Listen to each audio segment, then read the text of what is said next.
Salut à tous les copains, on est de retour du championnat de France et de la Barbecue Cup tout simplement. Eh bien je n'ai pas top, on en parlera dans une prochaine vidéo, mais par contre, on a un des gars de Nantes qui a top.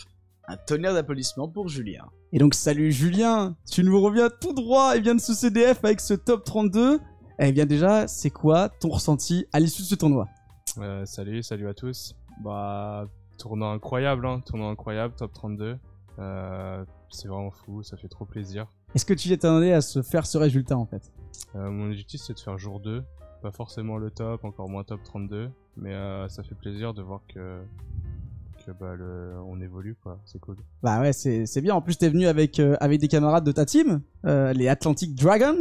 Ouais c'est ça, Atlantic Dragons, des potes de la team Atlantic TCG aussi. Voilà les potos de Nantes. Hein. Et vous avez pu faire un bon résultat ou t'es le seul à avoir été aussi loin dans le tournoi? Le seul, hein, je crois, il y en a un autre qui a fait jour 2, mais le seul à avoir topé et à avoir fait top 32. Ah, tous les lauriers récupérés, incroyable. Ouais, Tu joues quoi comme deck? Je jouais Sprite Melfi. J'ai pas eu trop le temps de me préparer post-ban, donc j'ai pris un truc avec lequel j'étais à l'aise. J'ai juste réfléchi, en gros théorisé un peu sur les free spots, sur les places dans l'extra deck, et ça a plutôt bien marché. Il y a quelques petits choix qui auraient dû être différents, c'est sûr, mais dans l'ensemble, ça a bien tourné. La bande de Gamma, elle a fait du bien aussi au deck. Ah. Y a pas que la skill diff, y a aussi la balise juste avant le championnat. En vrai, le deck a vraiment trop bien marché. Il y a juste la première game du top 64, genre Gigabrick. J'ai 2 lots en main, un sprite carotte, un truc d'avoir une main de merde. Je la gagne quand même, truc de fou. C'était incroyable. Sur 14 games, j'ai gagné 4 dice. Donc, yes. Pas ouf de base, mais ça s'est plutôt bien passé. Je pense que j'étais bien préparé go second et tout, donc impeccable. Et les match-up, c'était cool. J'ai affronté beaucoup de cash tira et de sprite. Gagné tous mes matchs contre Sprite et tout, et mes seules défaites ça a été contre un Marine 16, contre un Branded, et puis en top 32 contre Fourrailleur unique, contre un certain Gabriel Souci. Qu'est-ce qui fait que tu perds ce match-up en top 32? Est-ce que c'est la fatigue? Est-ce que c'est le jeu? Est-ce que... Ouais, c'était le jeu, franchement. J'ai sûrement fait des erreurs, là je pourrais pas redire. Bon, c'est le meilleur qui a gagné. Dommage qu'il ait pas gagné le CDF derrière, mais voilà, ça aurait été un petit plus pour moi. Mais... Ok, cool. Bon, on va passer à la decklist. Donc comme on a dit, je jouais Sprite Melfi, donc forcément en premier il y a les 2 Melfi. Voilà, je pense qu'il n'y a pas besoin de plus. J'avais hésité à jouer le Pony à un moment pour avoir un peu plus de follow-up. Au final, lui, il peut être du follow-up si besoin. Donc franchement, c'est génial, ça fait grave le taf pour faire une negate. Ensuite, il y a forcément le package des sprites. Donc je jouais 3 blues, 3 jets, 2 rouges et 2 carottes. L'idée avec les rouges et les carottes, c'est que je voulais en hard draw un des deux, mais pas 2. En gros, donc je trouvais que 4 c'était le meilleur moyen d'en open 1, et puis l'autre on allait chercher avec la combo, soit avec Gigantic, soit avec Starter. Donc ça a vraiment été plutôt performant, je trouve, tout le week-end. Ensuite, je jouais forcément que 2 starters. 2 starters, et il y a la magie, du coup, pour OTK. Donc parfois je la jouais avant, parfois je la jouais pas. Ici elle était encore plus importante, vu qu'il y a que les 2 starters, on a encore moins de grind. Enfin, là où, depuis la ban de Elf, on a encore moins de grind, depuis la ban de starter, encore beaucoup moins, donc c'est hyper important de tuer rapidement. Donc ça a été très utile pour ça. Et puis j'ai joué la piège qui a été très très forte, meilleure que Smasher je trouve en main deck. Ensuite je joue les niveaux 2, voilà, les casters agiles qui génèrent forcément un autre niveau 2, et puis avec les lots qui génèrent énormément, ça c'est incroyable. Comme j'ai dit tout à l'heure, juste là je les ai open 2 fois en main de départ. Game 1 du top 64, ça c'était pas top, mais ça a quand même fait le taf et c'est vraiment fort. Et ensuite, je jouais 2 fusions préparées en autre monstre de niveau 2. L'idée en gros c'est que il manque, on a plus que 2 starters. On a plus que 2 starters, j'avais un peu plus de place dans l'extra deck. Il y a Gamma qui était ban, donc on joue plus le ITL. Et vu que j'avais une place dans l'extra deck maintenant, avec la ban de Diablosis, je me suis permis de jouer celle-ci, comme ça je jouais pas de briques dans le main deck.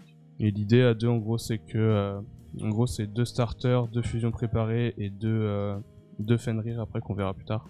En gros l'idée, je sais pas si ceux qui ont vu la decklist de Samir au YXS, en gros il jouait 2 Fenrir, un Monster Reborn, et il y avait les 3 starters. En gros j'ai essayé de prendre j'aimais bien cette logique, j'ai repris la même logique, mais du coup j'ai fait 2 fusions préparées et 2 Fenrir. Il y a 3 de prospérité après qui est excellent pour aller chercher de l'engine ou des free spots. Les 2 Fenrir qui ont vraiment été trop forts Quelle Chaque carte. fois je les ai open, je les ai souvent open tous les deux en même temps d'ailleurs quand je les ai open. C'était un peu chiant, mais sinon vraiment, surtout en Go second, ils ont vraiment fait le taf. Puis en Go first, juste n'importe quel niveau 2 plus Fenrir, ça peut faire combo avec Sprint, donc ça peut aussi être de l'engine. En trap, j'ai essayé de jouer H et Imperm. Je pense qu'il n'y avait pas besoin de plus de N-Trap que ça dans la nouvelle méta depuis la ban de Supra. Et c'était les plus versatiles et vraiment celles qui ont fait le taf. H elle est vraiment pas bonne dans certains match-ups, genre Kashtira, mais pour Branded, pour Dragon Link, pour la Brand c'était vraiment important. Et puis c'était vraiment la meilleure je pense. Ensuite je jouais Seaboard Breaker. Parce que je pense que c'était une bonne manière de voir le deck. Season Trap, Seaboard Breaker et Fenrir qui peut être un board breaker aussi.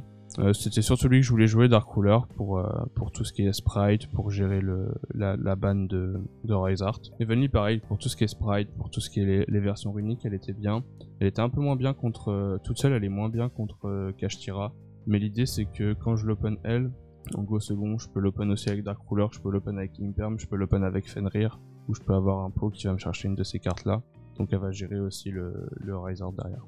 Voilà, c'était pour le main, j'étais à 40. L'extra, forcément il y a la target à fusion préparée. Je jouais plus que un sprint du coup, je me sentais à l'aise avec lui depuis que la ban 89 était ban. Et franchement j'ai jamais manqué le deuxième, donc je pense que c'était un bon choix.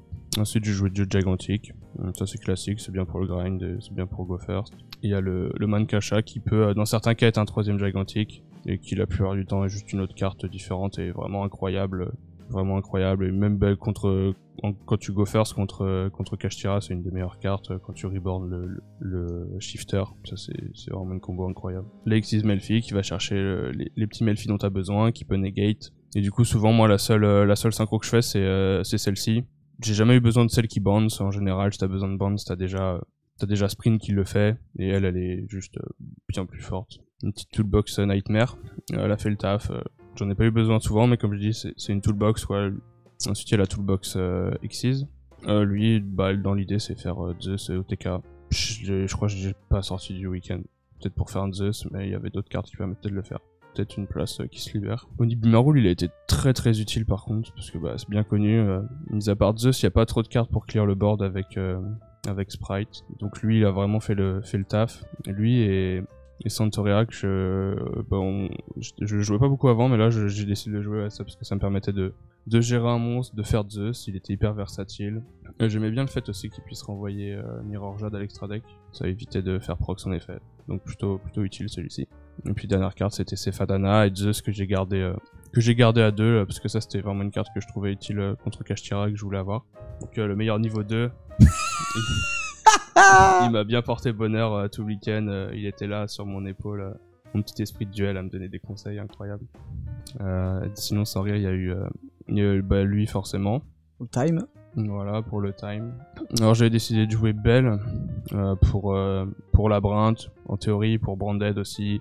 Bon ça c'était en théorie, en vrai ça a pas hyper bien marché. Belle, je l'ai juste rentré dans mon match-up Labyrinthe, le premier match-up que j'avais eu.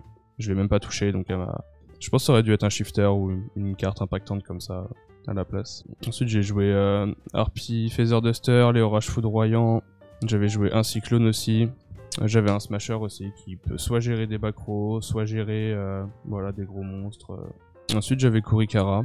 Forcément en théorie c'était pour gérer Rise Art. Je l'ai jamais touché contre Kashtira malgré les 5 matchs contre Kashtira, je crois 4 ou 5. M'a juste été utile contre un Trap Tricks. J'ai géré la Serra et une autre Xyz avec ça, et j'ai gagné la game plus ou moins en gros là-dessus quoi.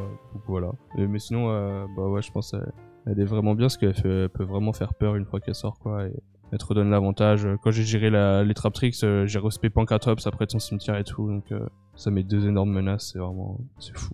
Et la dernière carte c'est une garde de Go First, j'avais choisi de jouer Jugement Solennel, au-delà d'anti-spell ou des trucs dans le genre.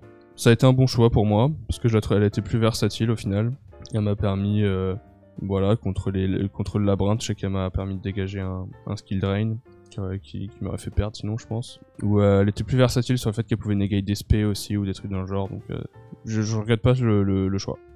Avant de terminer cette vidéo, je tenais à faire des petites dédicaces, plusieurs remerciements, parce qu'en vrai Peut-être que pour des gros joueurs, ils ont l'habitude de faire des tops comme ça, mais pour moi c'est un putain d'accomplissement, c'est un truc de ouf. Je veux juste remercier toutes les personnes avec qui j'ai joué à Yu-Gi-Oh! Mon poteau Jojo du Bocage, toutes les personnes de Nantes, tous les gars de l'Atlantic TCG, de l'Atlantic Dragons, les gars de la Chapelle aussi. Compétitif, je me suis mis surtout grâce à Gabriel Saucy.